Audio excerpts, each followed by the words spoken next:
Boa noite, alunos. Vamos lá para a nossa aula de hoje, que nós vamos falar a respeito de óbito e preparo do corpo. Mas antes da gente ir para essa parte mais prática, né, a gente precisa entender alguns conceitos que estão em torno, tá, do assunto morte. E a gente vai começar falando a respeito das 5 fases do luto. Aí eu queria que vocês prestassem bastante atenção no vídeo da girafa, tá?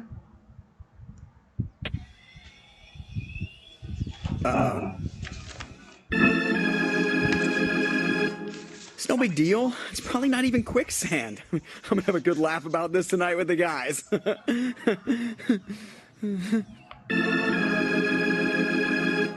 Well, this is just perfect. Stupid quicksand, stupid jungle. I want to bite someone in the face. Mother.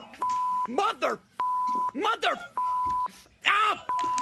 That stupid jungle. Are you there, God? It's me, Giraffe. Listen, if you would just give me a mulligan on this quicksand thing, I promise. No more peeing on your shorter creatures. What, did you get a deal?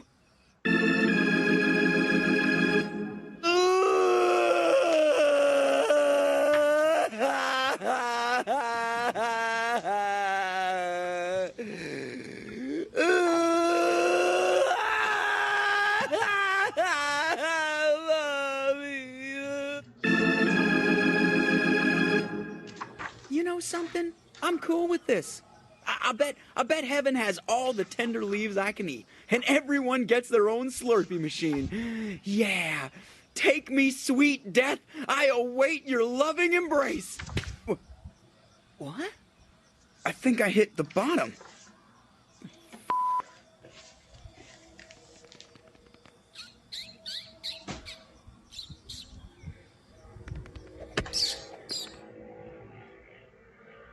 Pois é, né? E o fim da girafa foi. O fim não, né, gente? Não sabe o que aconteceu com ela, mas de fato ela bateu no fundo. Ficou bem claro as 5 fases ali, né? Então a gente tem, né, as fases do luto ou da perspectiva da morte. Então, qualquer coisa que gira em torno da morte em si, a gente pode observar essas fases.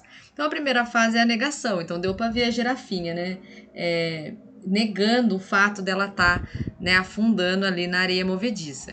Então, é uma defesa psíquica que faz com que o indivíduo acabe negando o problema. Lembre, o problema, não especificamente a sua morte ou a morte de um ente querido. A descoberta de uma doença, um diagnóstico, tá? Ele tenta encontrar algum jeito de não entrar em contato com a realidade, seja da morte de um ente querido ou da perda de um emprego, por exemplo. É comum que a pessoa também não queira falar a respeito do assunto.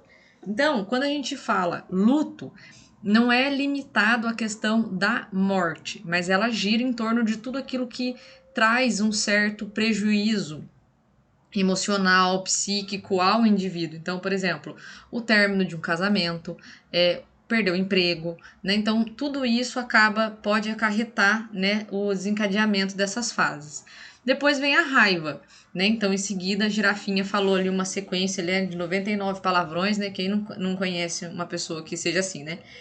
Então, é a fase da raiva. Nessa fase, o indivíduo se revolta com o mundo, se sente injustiçado e não se conforma por estar passando por isso.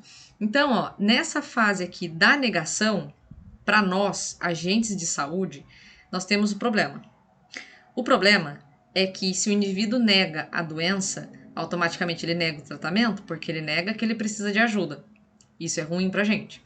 Aí ele vai desenvolver a raiva. É quando ele desconta as coisas na gente. Por isso que é preciso, é claro, tá, gente, que de nenhuma forma é aceitável nenhum tipo de violência verbal ou física contra o agente de saúde. Mas em alguns momentos, assim, alguns breves momentos, você pode observar que o paciente vai estar passando por uma situação que ele vai desencadear esse processo aqui, né? E aí acaba se refletindo em todos em volta. Não é pessoal com a equipe de saúde, é com qualquer um que se aproxima. Barganha. Barganha, ele vai barganhar com quem? Vai barganhar com Deus, muito provavelmente. Por mais que as pessoas não acreditem, e grande parte das pessoas que não acreditam tendem a barganhar com Deus, isso é comum. né? Então, essa fase o indivíduo começa a negociar, começando com si mesmo. Então, ele acaba querendo dizer que ele vai ser uma pessoa melhor, que ele vai mudar, que aquilo não vai nunca mais acontecer, e faz promessa daqui, promessa igual a Peppa Aparecida, e acontece, e um monte de coisa. E como o discurso, né, vou ser uma pessoa melhor, serei mais gentil, simpático, irei ter uma vida saudável, e ele faz esse monte de promessas, né, para ele, para Deus, para todo mundo. Aí o que acontece? Às vezes, gente, a barganha não funciona, né? Às vezes não dá certo. E aí, quando ele repara que não deu certo, vem a depressão. Já nessa fase, a pessoa se retira para o seu mundo interno, se isolando de uma forma melancólica e se sentindo impotente diante da situação, né? Então, quando a pessoa olha diante de uma situação e ela fica estagnada diante daquilo, ela fica com aquele sentimento de impotência, de não poder controlar uma situação, né, envolvendo a vida dela, ela acaba entrando em depressão. Esse conceito, ele entra, né, muito na vida da gente, né, de diversas formas. A aceitação é o estágio em que o indivíduo não tem desespero e consegue enxergar a realidade como realmente é, ficando pronto para enfrentar a perda ou a morte. Então a girafinha, né, tava lá, estou pronto, venha me buscar, doce morte, vou lá para o céu das girafas, né, e tudo mais. A aceitação, gente, não significa que o indivíduo vai aceitar a doença e não vai buscar a cura, tá? Para nós, a aceitação da doença é, bom, enxerguei que estou doente. Enxergando que estou doente, eu vou fazer o quê? Eu vou buscar ajuda, eu vou aceitar meu tratamento. Né? Tem uma novela que chama, acho que tinha a Thaís Araújo e ai, meu Deus do céu. Eu sei que tinha Thais Araújo, Giovanna Antonelli, Zé Maier, que tinha a modelo, que era a Aline Moraes e ficou tetraplégica. A Aline Moraes vivencia todas essas fases, tá? Quem lembra da novela, que ela ficou tetraplégica, né, numa viagem de volta, ela manifesta essas 5 fases e ela não morreu, ela ficou tetraplégica. E aí tem toda aquela parte da recuperação, quando ela realmente aceita aquela condição e ela opta pelo tratamento. Então tem tudo isso que a gente precisa levar em conta, tá? Concluindo, é importante esclarecer que não existe uma sequência dos estágios, tá? Mas é comum que as pessoas passem por esse processo e apresentem pelo menos 2 desses estágios. E não necessariamente a pessoa consegue passar por todo esse processo completo, né? Algumas ficam estagnadas em uma dessas fases que foram citadas.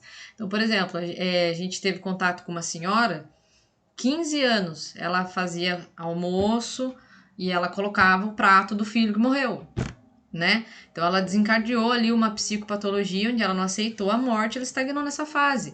Tem pessoas que não passam, né, pela fase da revolta, não passam da raiva, não passam pela fase da barganha, ou já entram direto na depressão. Então isso não é uma regra de bolo, tá? É apenas um norte, apenas um ponto, né, para a gente enxergar as variáveis que estão em torno aí do processo de luto, seja do diagnóstico de uma doença no próprio indivíduo como no ente querido, ou a morte, né, dessa mesma pessoa que está se aproximando ou de um ente querido, ok?